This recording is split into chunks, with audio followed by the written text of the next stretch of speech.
Berlin کی دیوار کے انہدام کی کہانی صرف ایک دیوار کے گرنے کی داستان نہیں ہے، بلکہ یہ ایک ایسی داستان ہے جو دو مختلف دنیاؤں، دو مختلف نظاموں اور دو مختلف نظریات کے ٹکراؤ کا انجام ہے۔ دوسری جنگ عظیم کے بعد جرمنی دو حصوں میں تقسیم ہو گیا، مشرقی جرمنی جو سوویت یونین کے زیر اثر تھا اور مغربی جرمنی جو مغربی طاقتوں امریکہ، برطانیہ اور فرانس کے زیر اثر تھا۔ برلن اگرچہ مشرقی جرمنی میں واقع تھا، لیکن اسے بھی 4 زونز میں تقسیم کیا گیا۔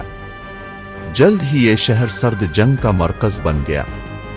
1961 میں مشرقی جرمن حکومت نے اچانک ایک دیوار تعمیر کر دی تاکہ مشرقی شہری مغربی برلن میں نہ جا سکیں۔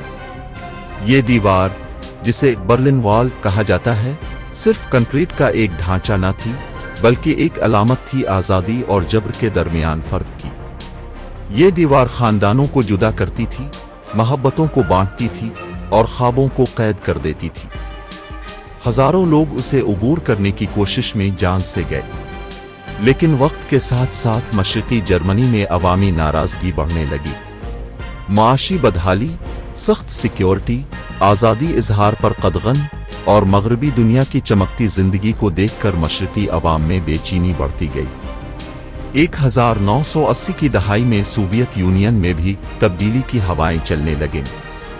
میخائیل گورباچوف نے جیسے اصلاحات کا اعلان کیا تو مشرقی یورپ میں بھی تبدیلی کی امید پیدا ہوئی۔ پولینڈ اور ہنگری نے اپنی سرحدیں کھولنا شروع کر دیں۔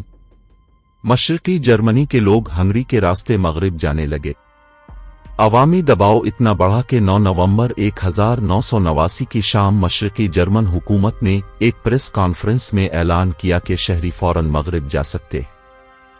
جیسے ہی یہ خبر پھیلی، ہزاروں لوگ دیوار کی طرف دوڑ پڑے۔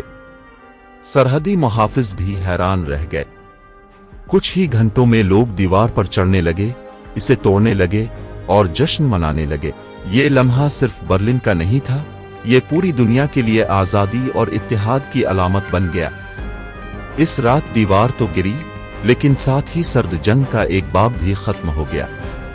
آج برلن میں اس دیوار کا صرف ایک ٹکڑا باقی ہے جو ہمیں یاد دلاتا ہے کہ نفرت کی دیواریں کتنی بھی اونچی ہوں، عوام کی طاقت، آزادی کی خواہش اور انسانیت کا جذبہ ہمیشہ انہیں گرا دیتا ہے۔ برلن وال کا انہدام نہ صرف جرمنی کے اتحاد کا آغاز تھا، بلکہ یہ دنیا کو یہ پیغام دینے والا واقعہ بھی تھا کہ جب ظلم اور تفریق کبھی بھی دائمی نہیں ہو سکتی۔ حقیقی طاقت عوام کے ہاتھ میں ہوتی ہے، وہ جب چاہیں تاریخ کا رخ بدل سکتے ہیں۔